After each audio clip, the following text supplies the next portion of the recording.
Frédéric Chaumont pour la chaîne Agora TV et la chaîne Jasper Madère. Bonjour à tous. Voici les différents titres qui seront abordés dans cette vidéo. Élection présidentielle, une comédie flagrante. Que va-t-il se passer à l'issue du premier tour? Covid-19, où est-il passé? Mais dans l'immédiat, faisons un petit saut de puce de l'autre côté de l'Atlantique.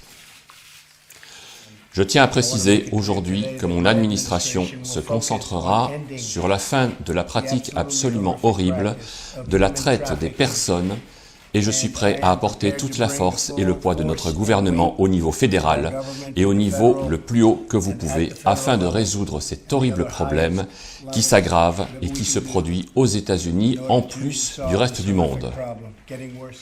En février 2017, Donald Trump alertait le monde entier face à un problème que personne ne peut ignorer. Il s'est employé activement à démanteler les tunnels de la honte. Posons-nous une question. Qui, dans les candidats aux prochaines élections, a juré de circonscrire de façon radicale les réseaux pédophiles qui violent et boivent le sang de milliers d'enfants innocents? Aucun. Aucun candidat n'a osé prendre cette résolution. La classe politique en France ne vaut pas un penny. Et nous allons en parler tout à l'heure. Mais tout d'abord, je voudrais vous transmettre le message d'une internaute. Bonjour, j'ai une question urgente. Ma belle-fille est enceinte. Accouchement prévu mi-avril. Vendredi dernier, elle a fait sa dernière journée de travail prénatal.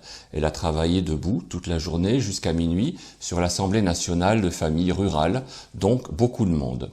Aujourd'hui, elle est malade et a de la fièvre et elle frissonne. Elle n'est pas vaccinée Covid et elle est à la recherche d'un médecin qui respecte cette décision.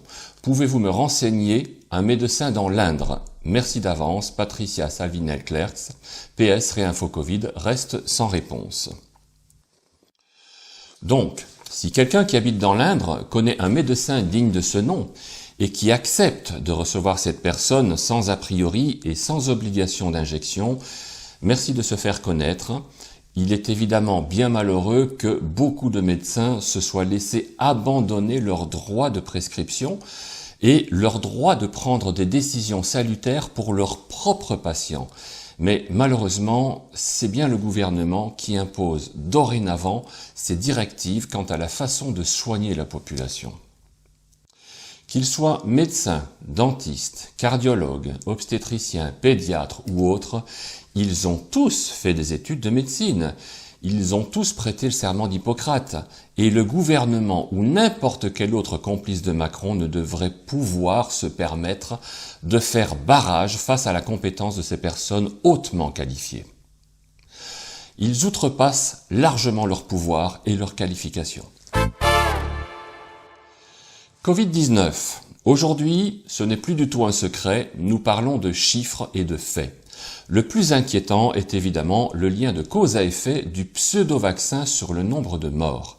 Ceci est maintenant valable dans tous les pays, Israël en tête. Toute proportion gardée, on constate un taux de mortalité beaucoup plus élevé chez les personnes injectées que chez celles qui ne le sont pas. Cela fait si longtemps que le principe de précaution le plus basique aurait dû alerter tous les dispositifs et autorités médicales et interrompre en urgence cette injection généralisée assortie d'une interdiction de se soigner avec des médicaments reconnus efficaces. Le génocide volontaire est clairement établi et celui-ci, en France, fait même partie du bilan déjà catastrophique de l'emmerdeur covidiste Emmanuel Macron. Bilan catastrophique pour Emmanuel Macron. Qui pourrait encore en douter? Voici un homme qui ose encore présenter sa candidature à sa propre succession alors qu'il représente parfaitement tout ce que le peuple ne veut plus. Ludovic Torbet, sur l'une de ses dernières vidéos, nous révèle preuve à l'appui que le programme de Macron intègre bien pour 2022 une reprise de l'austérité médicale. Le site auquel il fait référence est le site de l'Assemblée nationale, donc indiscutable en ce qui concerne les projets de loi. Je vous invite évidemment à visualiser sa vidéo en lien dans le descriptif. Macron a fait ses preuves pour être éjecté. Pourtant, avec les organisateurs de sondages ô combien complices, il continue inlassablement à faire croire qu'il est en tête des intentions de vote 4 jours avant le premier tour. En revanche, Antoine Kutita, de Alliance Humaine, nous montre clairement que les sondages de RTL, Sud Radio, Actu 43, etc. affichent clairement que la population ne veut plus de Macron à plus de 95%. Il n'est pas plébiscité, il est éjecté. De plus, il refuse tout débat. Ceci est assez logique. Que pourrait-il répondre à ses adversaires face à tous les échecs qu'il a accumulés depuis 2017 ? Je ne parle même pas des casseroles des cabinets conseils McKinsey et l'évasion fiscale avec le concours des banques Rothschild dont on parle tellement. Il aura finalement fait un seul meeting. Il n'y a pas plus puissant que le goût de l'égalité.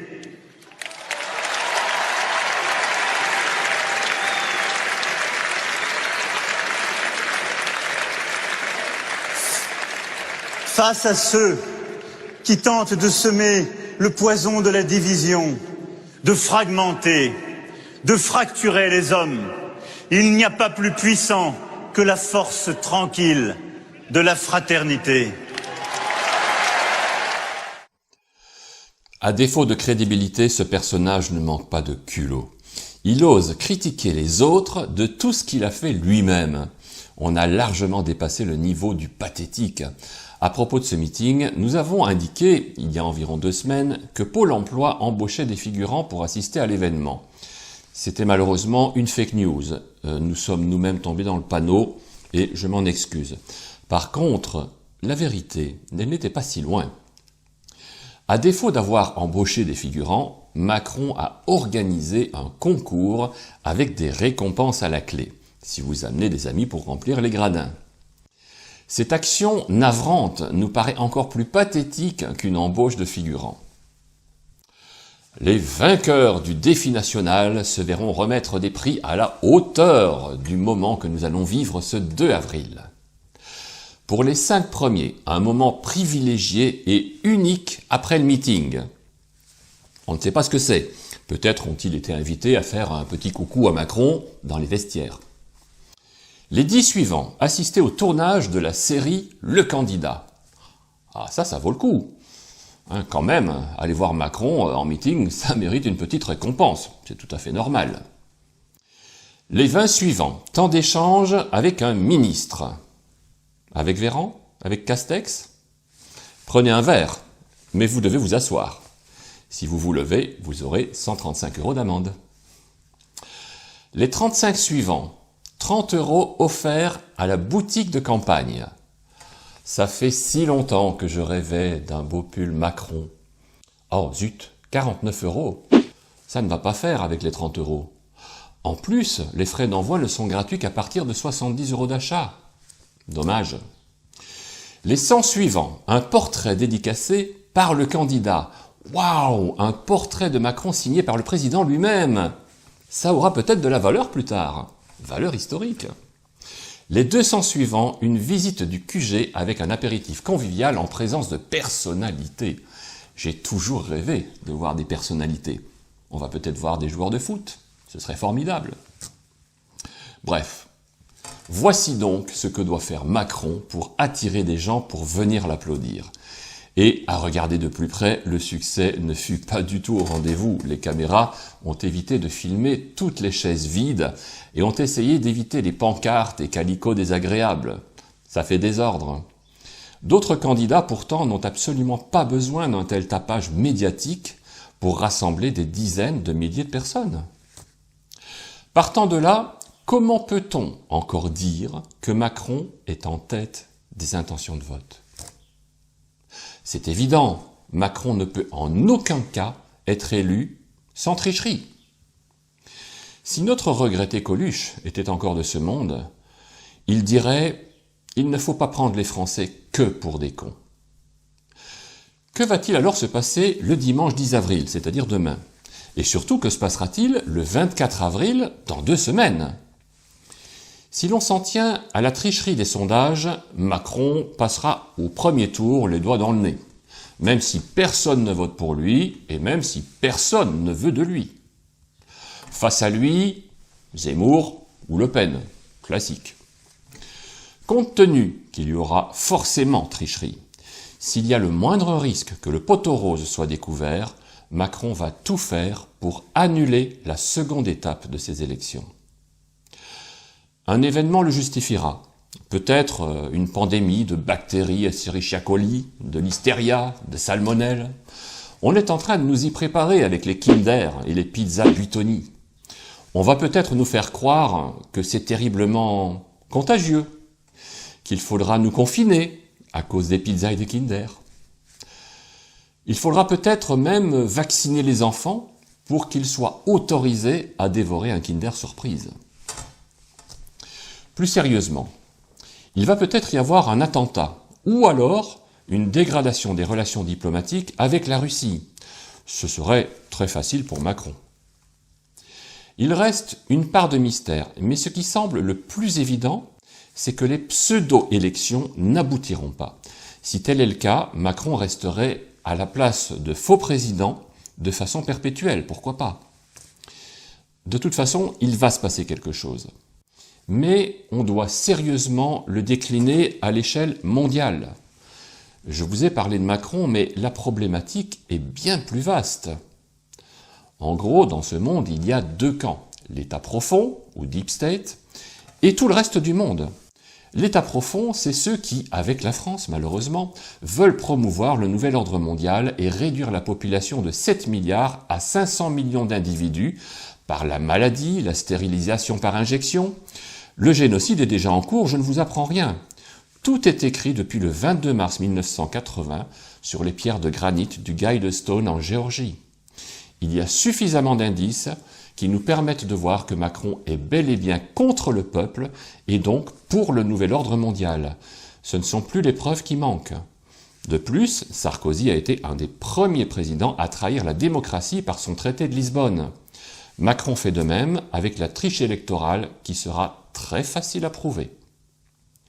Moralité, votez pour qui vous voulez, ou ne votez pas, ça ne changera rien.